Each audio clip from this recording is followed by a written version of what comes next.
During a recent press interview, I was asked by a reporter for my view on what the next hot thing will be. A question that is becoming more common with each press interview given the current market uncertainties. I shared a few trends of personal interest that I've been tracking. But rather than telling you what I shared, let me share with you how I identify trends and weak signals. That is the topic of this week's podcast. This is the Killer Innovations Podcast with Phil McKinney. Keep in mind that the information and opinions expressed in this podcast are Phil's, and Phil's alone, and they don't necessarily reflect those of his past, current, or future employers. Now, here's Phil McKinney. Before we get started, let's get some definitions straight. So what is a trend? A trend is a change that will eventually have a significant macro impact on society and business. It needs to be significant. It needs to last for an extended period of time. Counter to a trend is what we would call a fad. A fad is a change that will be a fleeting impact on society and business. A trend, for instance, would be the explosive growth of technology, particularly in computers. A fad would be pet rocks. What we're focusing on here really is about trends. So how do you find a trend?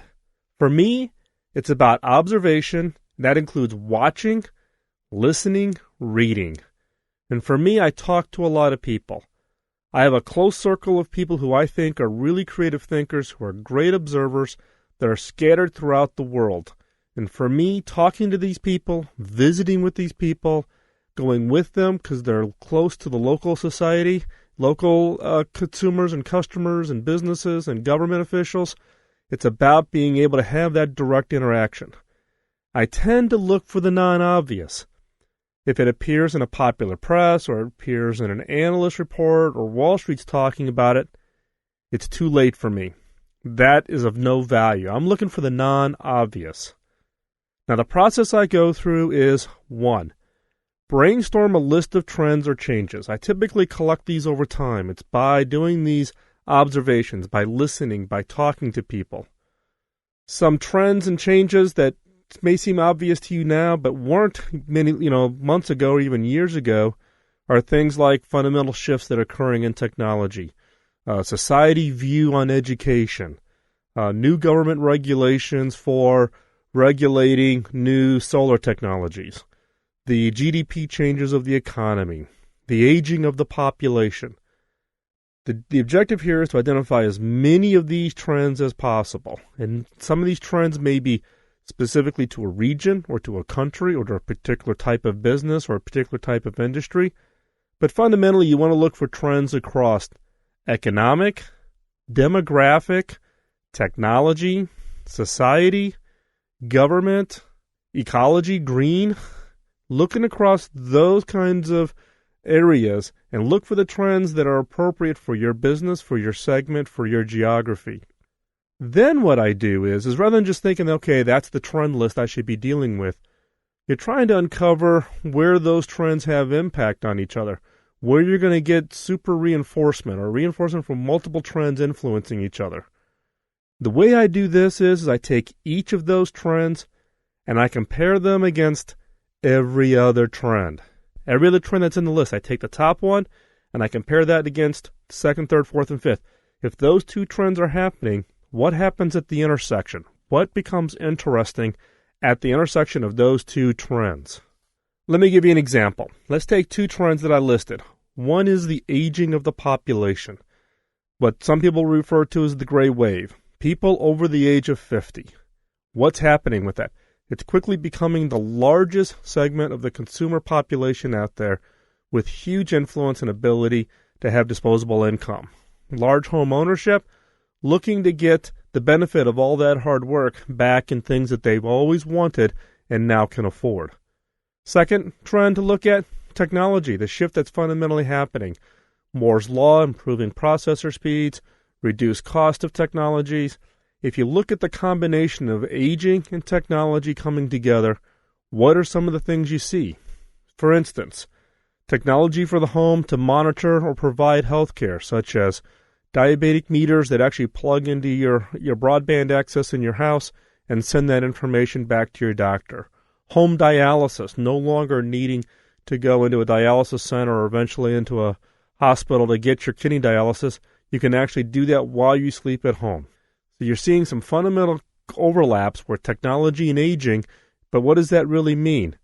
Now, once you've identified where those collisions are and what those opportunities are, what you're seeing out there, what you want to do for each trend in the list is look for the underlying drivers and barriers. So what do I mean by a driver? A driver is something that actually supports or will eventually help accelerate this trend to become mainstream. The barriers are things that are going to slow it down, speed bumps, things that are actually going to prevent this trend from becoming a reality. So if we go back and look at the example that I've given here about aging and technology, what are some of the drivers? Drivers, one is escalating cost of healthcare. Where there's an increase in cost, the ability to bring efficiency in becomes very attractive to that market segment. So the escalating cost of healthcare actually could be an attractor to this convergence between bringing technology and this growing population that has disposable income. Second driver, the strong desire of this demographic to live at home, not to have to go to the hospital, not to have to go into a nursing home, the ability to live independently. So that's just an example of two drivers. What would be an example of a barrier? One example of the barrier is government regulation. The hurdle that technology companies or even healthcare providers have to go through to get government approval before a new device or a new piece of technology can be used in the healthcare field is huge, and it's very, very expensive. So again, drivers for this example, escalating cost of healthcare, the desire to live at home. A barrier example would be government regulation. Now, I'm only giving you a subset of the drivers and barriers in this example. The key here is that when you look at each trend, you compare them against all the other trends that are in your list, look for the drivers and barriers, and be exhaustive. Look at all possible drivers. Look at all possible barriers. Really spend some time understanding what is going to drive and then what's going to prevent a given convergence of these two trends together in order to make sure you understand the overall market opportunity. So now you've got this list. You've got this list of all the possible convergence between the trends that are on your master list, and you've identified the drivers and barriers. So how do you determine the big winners? You've got this massive list. Which ones should you go after? The way I do this is I create a 2x2 grid.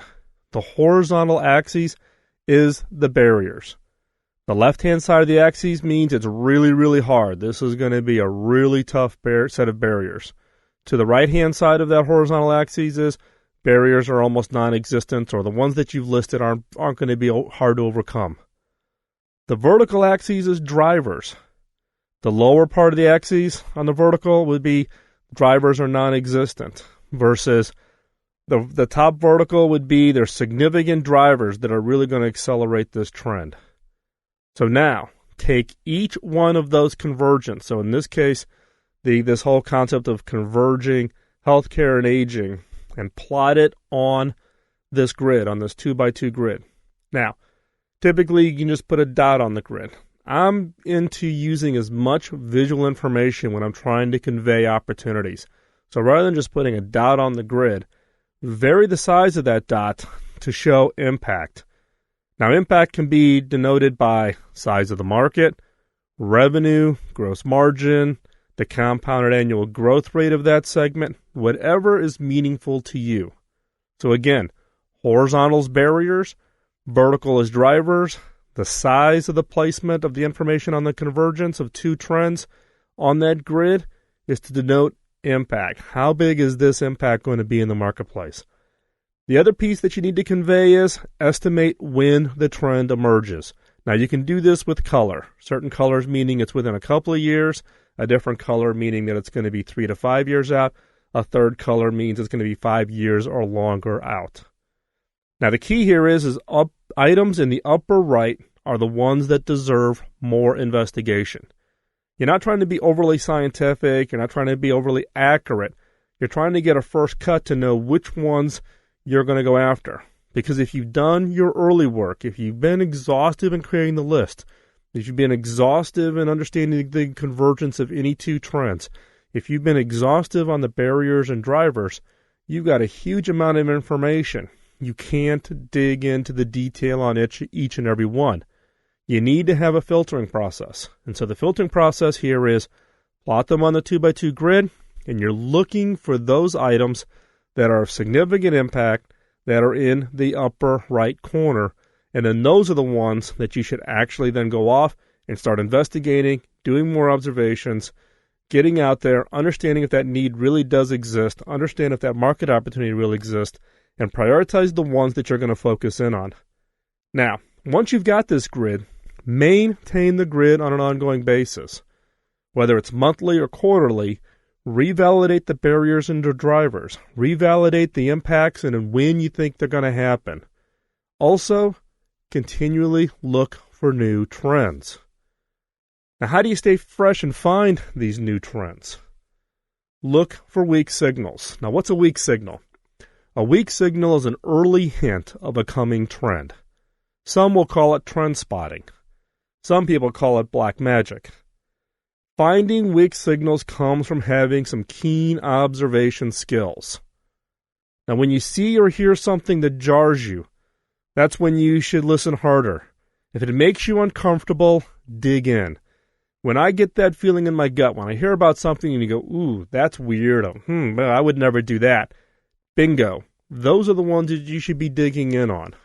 Now, there are some fundamental rules to identifying or working with weak signals.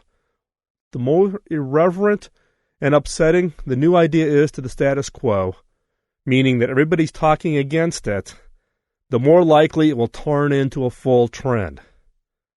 The more often you hear, hey, it's just a fad, the more likely it's not a fad. Now, identifying and monitoring weak signals should be an ongoing process in an organization, particularly organizations that want to have sustained growth. If you stick your head in the sand and assume that your own internal fumes and drinking your own Kool-Aid is going to get you that next growth opportunity, you're sadly mistaken. You need to have a process that allows you to identify and monitor these weak signals. Now, weak signals tend to grow by joining forces with other weak signals. By joining forces with other ideas that are outside the mainstream, that's how they get their traction. It's how they get the visibility. Now, the way I do it when I'm looking for fundamentally new trends, after I've got my grid and I'm out there constantly looking for new things, I keep a separate list of the weak signals and I review them regularly. In many cases, I'll review it weekly. I'll just kind of go down to the list and try to recall, have I heard something this week? Have I talked to somebody this week? Have I seen something in the press? Have I talked to a customer that reinforces a weak signal? And the questions I'm asking myself, is this weak signal getting traction? Are the drivers coming together that's going to make this a really big opportunity? And what's changing with the barriers? What's the barriers? Is a certain barrier falling down, meaning the barriers tend to going away? The key with watching for weak signals is knowing when to take action. Moving too fast, and you overinvest ahead of the market. And your management team will only do that for a certain period of time before they kill the project. If you move too slow, you miss taking advantage of the full opportunity. This is the toughest part when you're watching trends and you're trying to get the timing right. Now, there's no magic formula that you can apply here. This is where it comes into is understanding when the trend will get traction. Given the barriers, given the drivers, when does those things come into play based on when do you estimate that trend's going to get traction? From that date back up to how far you need in order to make sure you've got a product available then, and then use some kind of other validation points, some additional hints that this trend is getting traction is going to be the big thing.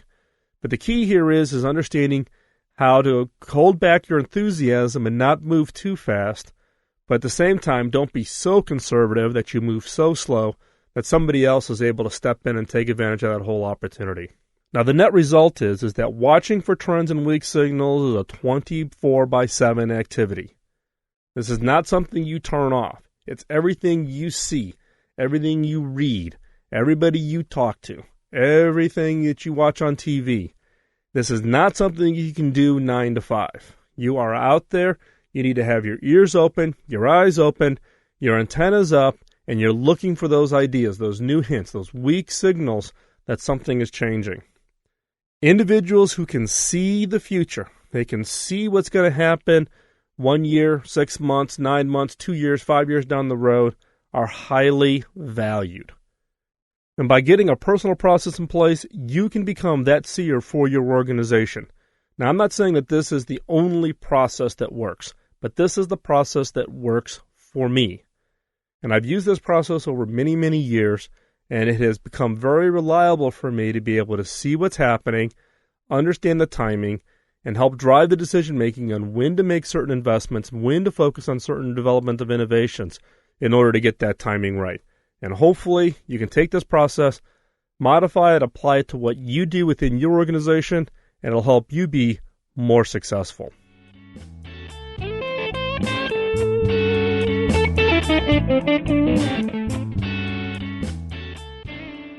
Thanks for listening to this week's podcast. Follow us on Twitter. You can follow directly for the blog at Phil McKinney on Twitter.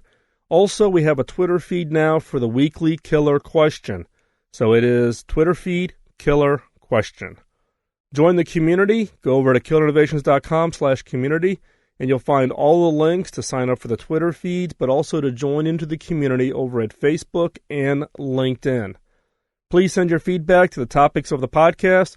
Also, send in the topics that you would like to see covered. Email those to podcast@killerinnovations.com. Also, you can post your comments on the show notes at killerinnovations.com. Don't forget to pay it forward. The only thing that I ask is that you pay it forward to others as a way for me to pay it back to my early mentors. When I asked them how I was going to pay them back for all the time and the investment that they made in me in my early part of my career, the instruction from them was, pay it forward to others later in my career. This podcast is my way to pay it forward, and all I ask for you is to pay it forward. Link to the site, tell others, share the information, use the information, and let me know how the podcast is helping you, both personally and within your organization. Thanks again for taking the time out of your busy week to listen to the podcast. I truly do appreciate it, and I know time is one of the most valuable assets we have today, and I do appreciate you taking this time. We'll talk to you real soon. Bye-bye.